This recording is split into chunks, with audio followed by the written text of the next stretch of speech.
Our next session is the first in a series of presentations that are showcasing how some of our colleagues are meeting the moment with fresh ideas and innovation, which is what we're all looking for, right?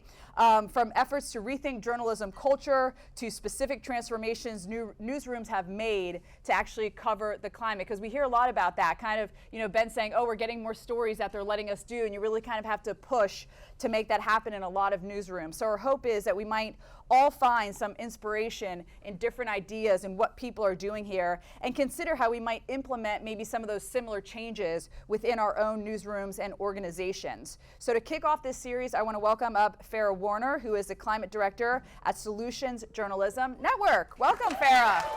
The stage is yours. Good morning, everybody. It's such a pleasure to be here. I'm going to just do a quick thing. One, I'm going to say thank you to Camille for going up and putting something on the board, so thank you very much. I also would love it if somebody would put up colonialism on one of the boards, and how do you cover policy, not just the top people. So this is what we would love you to do. If something happens during one of these sessions that you're just like, I really, really want to ask a question and we don't get to you, put it up on one of those, okay? So thank you. So I am here to talk a little bit about Solutions Journalism Network, which was founded 10 years ago. David Bornstein is in the audience. Thank you so much, David, for being here. It's really predicated on a deep issue, which is there's this traditional theory of change in journalism, right? That if we shed enough light, that if we expose enough wrongdoing, if we just keep pushing at the problem, something will happen. And it often does. But for us in the media, too often, we don't pay attention to what happens after. After we've dropped the bomb of the news, this bad thing happened, this horrible thing went wrong, Hurricane Maria happens, we walk away. And if we do focus on it after the fact, we do exactly what Maya spoke about, which is we parachute in, we often get the story wrong, and we walk away. If we focus on a solution or a response, sometimes what we do is the silver bullet. Stop eating red meat. We'll save the planet. I've seen those headlines. It's the silver bullet. It's not going to happen. Or we do the thing where we pick apart a response so much that people begin to think that these problems are unsolvable. When that theory of change in journalism hits climate, we are in trouble. And that is why we are here, to talk about how do we transform journalism with a new blueprint, with many blueprints. Because when the old theory of change in journalism hits climate, what does it do? Apathy, doom, denial, defeatism. All of those things are things that we cannot afford right now. Because as Danny Feingold and his team at Capitol in Maine have found, and I'm just reading their final updates because they'll do that tomorrow in a much smaller group, what we do in this decade will have resonance for thousands of years on this planet. What we do in this decade, and we're in 2023, people, we got 7 years. What we do in this decade is so critically important. So we actually need people to act. So with Solutions Journalism Network, what we really think about is a new theory of change. This theory of change is focused on responses and solutions. It's focused on catalyzing communities to take action, and it is going from unsolvable to unacceptable. Unsolvable to unacceptable. Because when something is unacceptable, you can do something about it. When something is unsolvable, we walk away. We turn off the news, we feel apathetic, we feel doom, we feel defeat, if we even have the privilege of feeling those things. Because many people on this face of this earth do not have the privilege of feeling defeat. They're living through it right now. So we had this idea, David and Tina and others, with solutions journalism a decade ago. And so now we bring this idea to climate.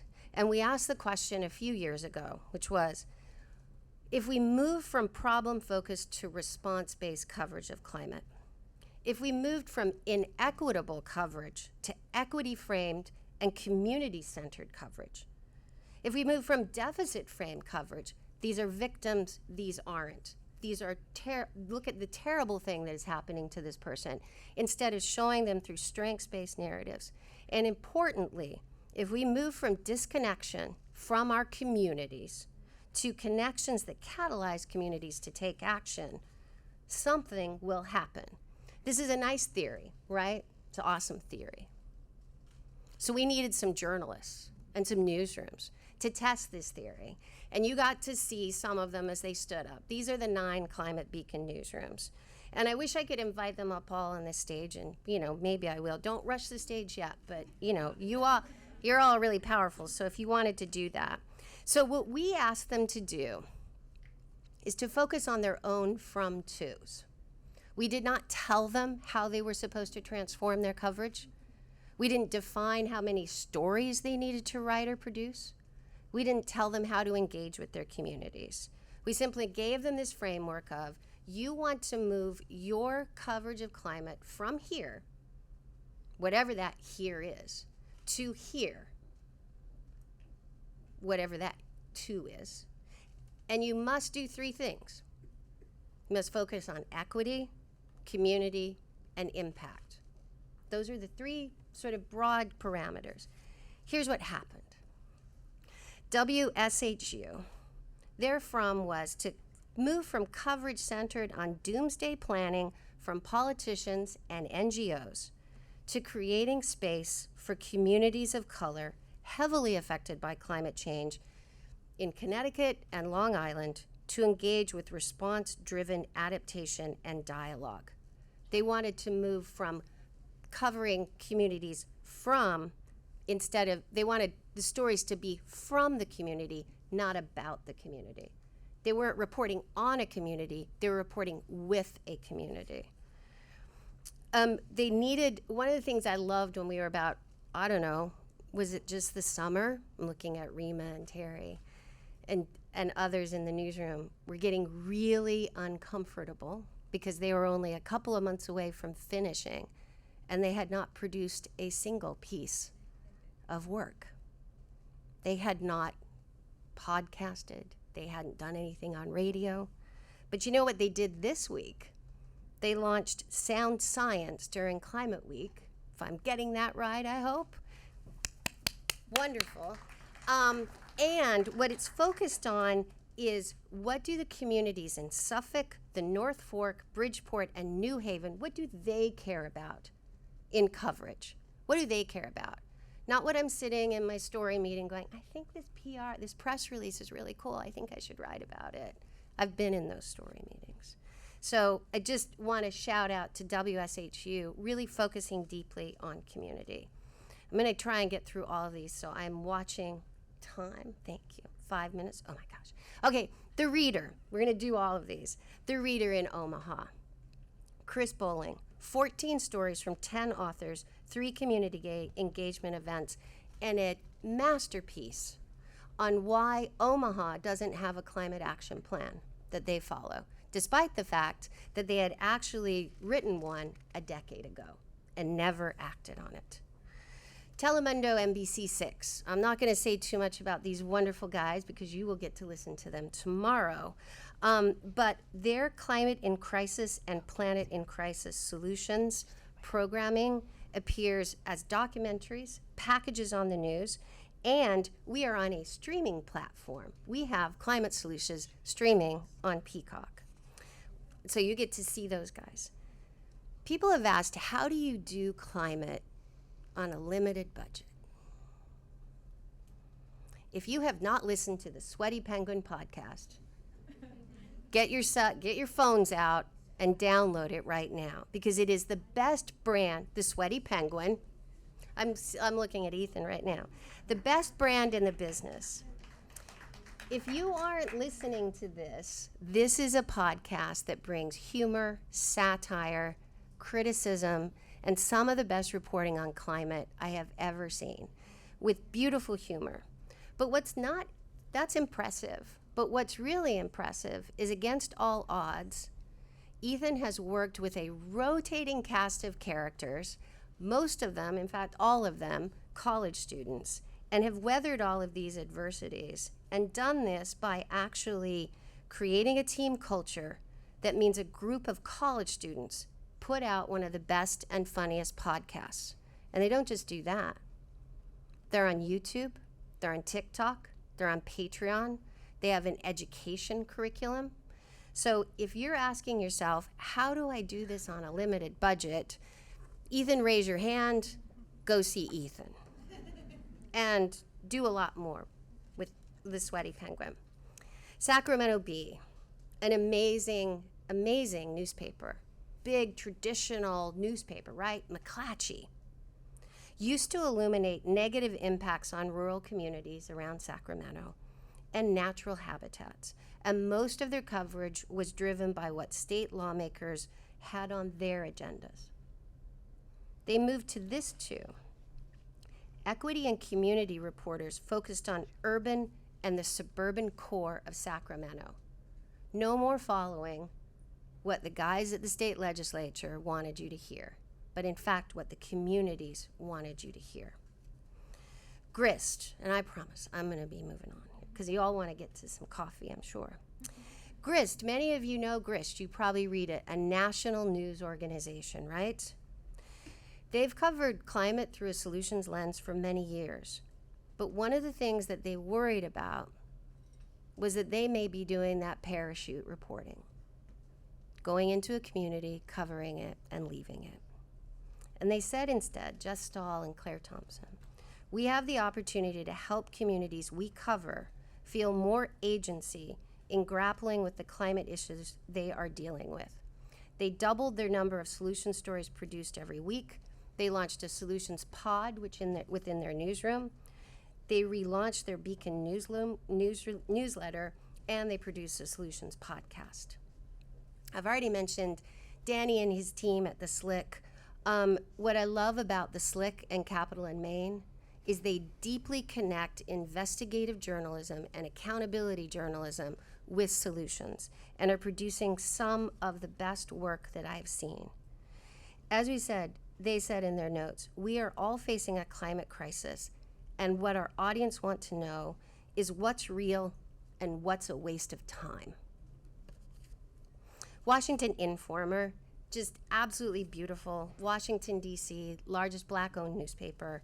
I'm just so proud of the work that they've done. And I'm just going to call out one thing because Kayla writes some of the best headlines in the business. Prince George's County almost tore down a playground to put up a gas station. And I was like, that is the best headline. And it was a story about community activism that actually a group of community leaders came together and organized to make sure that a gas station wasn't put in their community. It isn't what they needed, and it wasn't what they wanted. It was a pollution story. And finally, as I come to the end of this, because I'm really close, I can see, is you're probably wondering about this. Oh, no, I need the other slide first. You may be wondering about this. This is one of my favorite quotes, and I can only say that my lovely, miraculous women at Nueve Millones brought this to me. I owe this to them. We need critical hope the way a fish needs unpolluted water. We have to hope in this moment. And what they asked was, can we create a community outreach model that builds hope, health, and using solutions journalism? They went out and talked to the community. And one of the things their community said to them about journalists who come and ask them questions, they don't ask questions we want answered. I'll say that again. They don't ask the questions we want answered. So if you're not inside of your community, if you're not spending time with them, then that should be the first thing that you do. So as I finish, and I want to make sure everybody heads over to those easels, I'm also, we can go to the next slide. I am also very excited to bring you some very exciting news. We are launching a new initiative at Solutions Journalism Network, which is the Climate Collaborative Seed Fund, which will be led by Angela Evans, who's right here. You can raise your hand because people are going to want to come and see her. The Climate Collaborative Seed Fund will support one existing or just starting climate collaborative.